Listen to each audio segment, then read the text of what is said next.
শুভ্র ব্যক্তির আকৃতি ধারণ করে ওই ব্যক্তির জন্য অপেক্ষায় করবে, ওই ব্যক্তির অভ্যর্থনায় থাকবে। যখন ওই ব্যক্তিকে কবর থেকে উঠানো হবে তখন কোরআনুল কারীম ওই ব্যক্তিকে জিজ্ঞাসা করবে, হাল তারিফুনি, তুমি কি আমাকে চিনো, তুমি কি আমাকে চিনতে পারছো? কিন্তু কোরআন তেলাওয়াতকারী কোরআনকে চিনতে পারবে না। কেন? কেননা সে তো এখন শুভ্র ব্যক্তি, একটা মানুষের আকৃতি ধারণ করে এসেছে। তখন কোরআনুল কারীম ওই ব্যক্তিকে, কোরআন তেলাওয়াতকারীকে পরিচয় করিয়ে দিবে। কোরআনুল কারীম কিয়ামতের দিনে তাকে বলবে, ইন্নী সাহিবুকাল কুরআন, আমি তোমার দুনিয়াবী জীবনের পরম বন্ধু কোরআন মাজিদ। ইন্নী সাহিবুকাল কুরআন আল্লাযী আযমাতুকা ফিল হাওয়াজির, আমি ওই কোরআনটাকে যাকে নিয়ে তুমি দিনের দ্বীপ্রহরে গরমের মাঝেও খুব ব্যস্ত থাকতে, যাকে তুমি কঠিন রৌদ্রের মাঝে তাপের মাঝেও তেলাওয়াত করতে। কোরআনুল কারীম বলবে, আমি তোমার সেই পরম বন্ধু আসহারতু লাইলাক, যে তোমাকে রাতের বেলায় জাগ্রত রেখেছিল, যাকে তুমি রাত্রি জেগে থেকে রাত্রে জেগে থেকে তেলাওয়াত করেছো, আমি তোমার সেই পরম বন্ধু কোরআনুল কারীম। তুমি দুনিয়াবী জীবনে আমার সাথে ছিলে, আর আজকে পরকালে আমি তোমার সাথে আছি। এখনো কোরআনুল কারীমের কাজ শেষ হয়নি।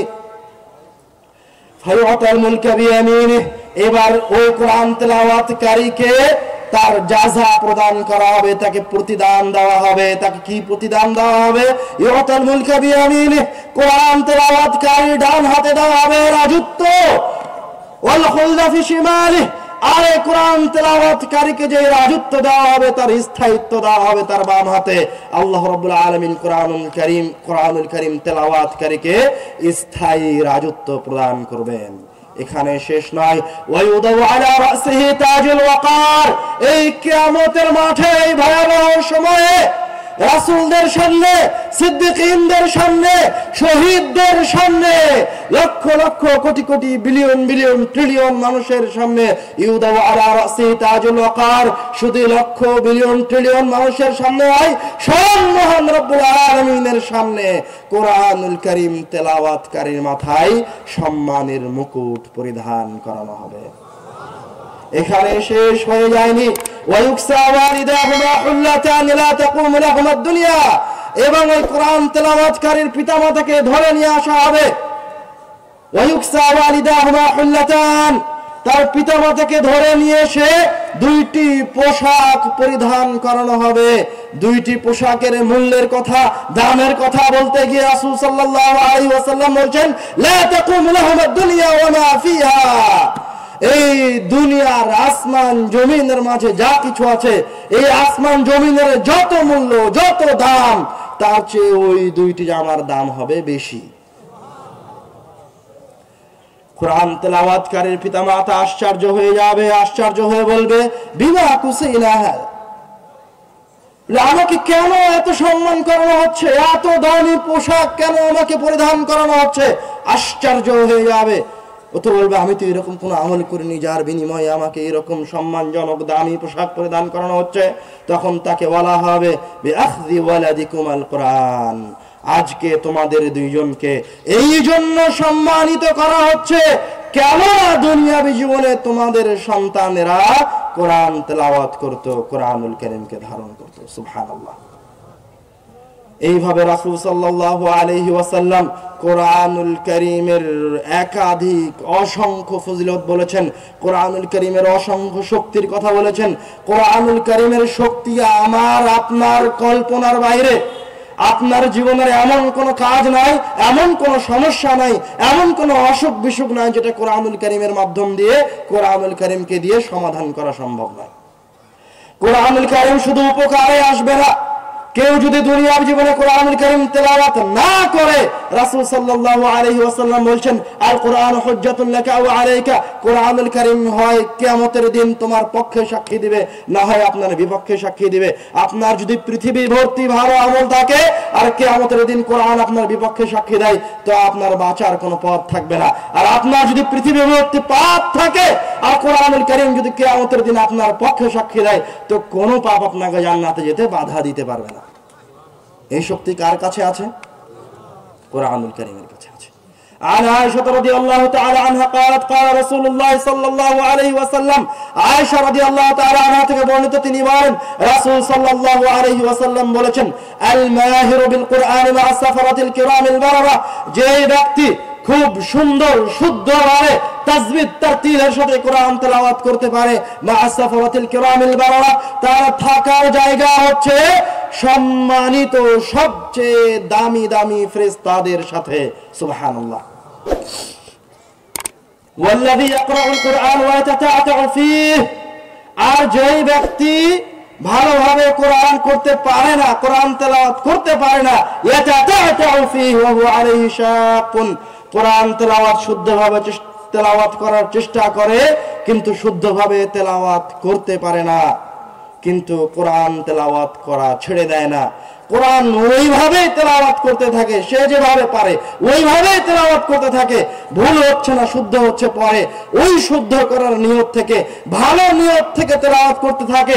ওয়া হুয়া আলাইহি শাক্কুন, কোরআন তেলাওয়াত করা তার জন্য কঠিন হয়ে যায়, তারপরেও সে কোরআন তেলাওয়াত করতে থাকে, লাহু আজরান, তার জন্য রয়েছে ডবল নেকি। এই হাদিসের শেষ অংশ হচ্ছে আপনার জন্য। কেন?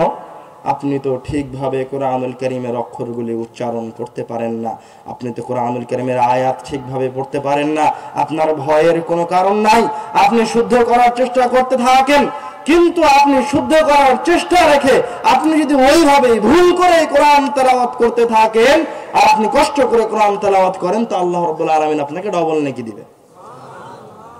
যারা বলেছে যে কোরআন শুদ্ধভাবে তেলাওয়াত না করতে পারলে কোরআন তেলাওয়াত করা হবে না, তারা রাসূলের হাদিসের সাথে বিরোধিতা করেছে, তারা মহান রব্বুল আলামিনের আয়াতের সাথে বিরোধিতা করেছে। আল্লাহ রব্বুল আলামিন তো কোরআনুল কারীমকে শুধু মুসলমানদের জন্য নয়, ইহুদি খ্রিস্টান সকলের জন্য, সব মানুষের জন্য প্রদান করেছেন, সবাই এই কিতাবকে তেলাওয়াত করবে। তো আমি মুসলমান হয়ে আমি কেন তেলাওয়াত করব না? শুধু তাই নয়, আরবদের এক একটা লাহজা ছিল, পরিভাষা ছিল, যেমন গাইবান্ধার একটা পরিভাষা আছে, রাজশাহীর একটা পরিভাষা আছে। গাইবান্ধার মানুষ, বগুড়ার মানুষ রাজশাহীর মতো করে কথা বলতে পারে না, রাজশাহীর মানুষ বগুড়ার মতো করে কথা বলতে পারে না। রাজশাহীর মানুষ বলে তুই কোথায় গেছিলি, আর গাইবান্ধার মানুষ বলে তুই কোনটা গেছিল। তো পরিভাষা কি আলাদা হয়ে যাচ্ছে না? তো আল্লাহ রাব্বুল আলামিন আপনাকে এত ভালোবাসেন, আল্লাহ রাব্বুল আলামিন মানুষকে এত ভালোবাসেন যে আল্লাহ রাব্বুল আলামিন কোরআনুল কারীমকে একটা পরিভাষায় নয়, মানুষের উপরে যেন কোরআন তেলাওয়াত করা কঠিন না হয়ে যায়। আরববাসীর কাছেও আপনাদের মতো পরিভাষা ছিল, মানুষের কাছে যেন কোরআন তেলাওয়াত করা সহজ থাকে, এই জন্য একটা নয়, দুইটা নয়, তিনটা নয়, সাতটা পরিভাষায় কোরআনুল কারীমকে অবতীর্ণ করেছেন। আপনি কিভাবে বলার সাহস করলেন যে কোরআনুল কারীম শুদ্ধভাবে তেলাওয়াত না করলে তেলাওয়াত করা যাবে না? যে কোনো মূল্যে, যে কোনো উপায়ে, যেভাবেই হোক কোরআন তেলাওয়াত করতেই হবে। কোরআনুল কারীমের পরিভাষার একটা উদাহরণ নেন, আমরা আমাদের সবার সূরা ফাতিহা মুখস্থ আছে, সূরা ফাতিহার একটা আয়াত হচ্ছে ইহদিনাস সিরাতাল মুস্তাকিম। এই যে আমি তেলাওয়াত করলাম আস-সিরাত মানে কি? পথ। কোরআনুল কারীমের আরেকটা পরিভাষা হচ্ছে ইহদিনাস সিরাতাল মুস্তাকিম। আরবদের মাঝে একটা কাবিলা আছে যারা সাদ উচ্চারণ করতে পারে না, আস-সিরাত উচ্চারণ করতে পারে না, তাদের তেলাওয়াতকে সহজ করে দেওয়ার জন্য, তারা যেন কোরআন তেলাওয়াত করা থেকে বিমুখ না হয়, তাদের জন্য আল্লাহ রাব্বুল আলামিন সহজ করে দিলেন। কি করে দিলেন? ওরা কি তেলাওয়াত করবে? ওরা ইহদিনাস সিরাত তেলাওয়াত করবে না, ওরা বলবে ইহদিনাস সিরাত। কথা কি বুঝতে পারছেন? কেননা কোরআনুল কারীম ছাড়া তো মুসলমানদের বাঁচার কোনো উপায় নাই, রাস্তাই নাই। তো আপনি কোরআনুল কারীম ছাড়া বসবাস করছেন কিভাবে, করবেন কিভাবে? কোরআনুল কারীম থেকে দূরে সরে আসছেন মানে আপনি অপমানিত হবেন, কোরআনুল কারীম থেকে দূরে সরে যাচ্ছেন মানে আপনার অধঃপতন নিশ্চিত।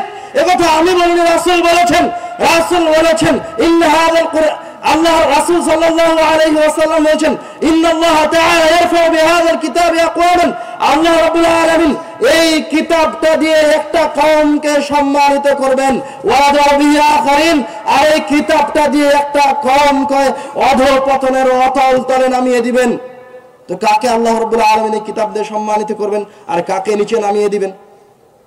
যে কোরআন তেলাওয়াত করে, যে কোরআন অধ্যয়ন করে, কোরআনুল কারীম নিয়ে তাদাব্বুর করে, আল্লাহ রাব্বুল আলামিন তাকে সম্মানিত করবেন, আল্লাহ রাব্বুল আলামিন তাকে সব কিছু দান করবেন, ইহকালও দান করবেন, পরকালও দান করবেন।